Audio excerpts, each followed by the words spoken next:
Trump, tentative d'assassinat, avorté, Dieu merci.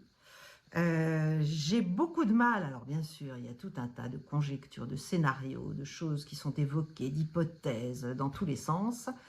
Je dois vous avouer que j'ai beaucoup de mal à croire à celle du loup solitaire déséquilibré qui, miraculeusement, n'est-ce pas, aurait réussi à avoir l'ancien président dans sa ligne de mire.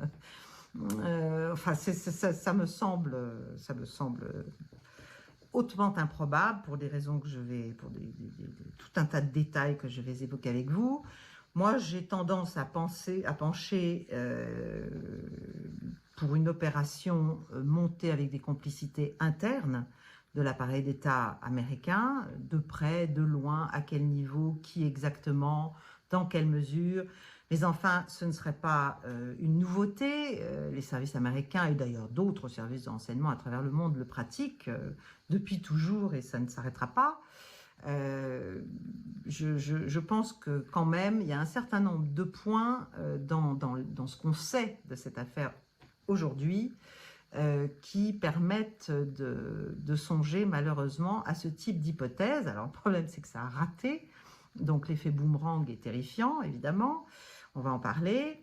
En tout cas, dans l'immédiat, Donald Trump, donc, rescapé, rescapé parce qu'en fait, il a baissé la tête et il l'a légèrement tournée parce qu'il était en train de regarder les chiffres, les statistiques des nouveaux arrivants, n'est-ce pas, sur le territoire américain. C'était cela qu'il voulait parler à son public.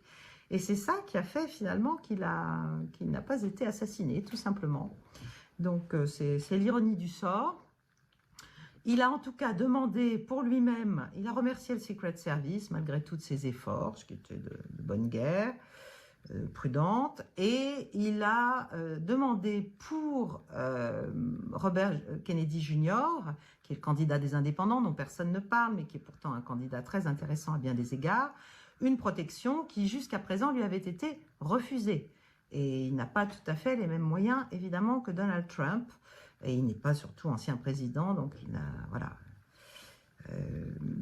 C'est un gros problème que ce candidat, qui est aussi menacé pour tout un tas de raisons, n'ait pas été jusqu'à présent protégé. Je pense que ça devrait être le cas. Alors, sur la tentative d'assassinat elle-même, c'est pas du tout les modes d'action quand même habituels des services secrets américains. Des services de sécurité secrets, donc en charge de la protection des très hautes personnalités et évidemment des anciens présidents et d'ailleurs de l'actuel, et même en France d'ailleurs, ça ne se serait jamais passé comme ça. D'ailleurs en France, quand le président américain arrive, et ça s'est fait il y a très peu de temps pour le débarquement, c'est le Secret Service qui prend la main sur tous les services français et qui leur donne des consignes, et ce sont ces consignes que l'on respecte. Donc, on imagine l'ampleur, même si c'est pour le président en place, mais enfin, tout de même, il y a une préséance, si vous voulez. Le Secret Service américain, c'est 2 milliards de dollars de budget, c'est pas une petite boutique, ça dépend du ministère de la Sécurité intérieure américaine, du ministère de l'Intérieur, si vous voulez. Donc, c'est aussi lié, bien sûr, au FBI. Et voilà, ça se fait de manière extrêmement professionnelle. Donc, un rassemblement comme celui qui a eu lieu à Butler, qui était en plus l'amorce, enfin l'avant-garde immédiate du grand rassemblement dans le Wisconsin qui devait voir la nomination officielle de Donald Trump comme candidat des Républicains, c'est évident que c'est un moment important, on le sait depuis longtemps, et que donc c'est une mission qui se prépare des semaines, des mois à l'avance.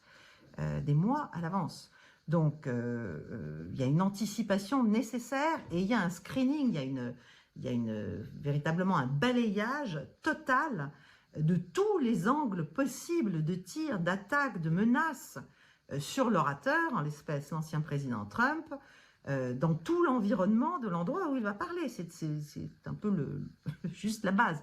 Surtout que là, c'était quasiment au milieu de nulle part, il y avait peu de bâtiments, et le tireur qui a tiré qui a essayé d'assassiner Donald Trump, était sur le bâtiment le plus haut. Donc c'est assez ahurissant que ce bâtiment n'ait pas, n'est-ce pas, n'ait pas été jugé digne d'être protégé sur les toits, à l'intérieur, dessous. Enfin, bon, comment est-il entré? Comment a-t-il fait? Pour Trump, ce que l'on sait, c'est qu'il y a à peu près une cinquantaine de personnes, rien que pour le Secret Service, sachant qu'il y avait aussi les autorités locales qui étaient en charge d'une partie de la protection, mais sous les ordres du Secret Service, et bien sûr des agences fédérales, FBI et autres.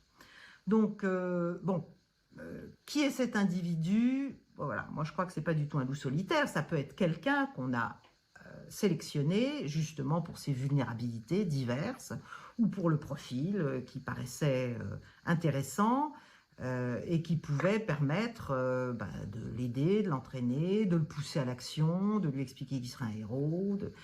Dieu sait ce qui s'est passé.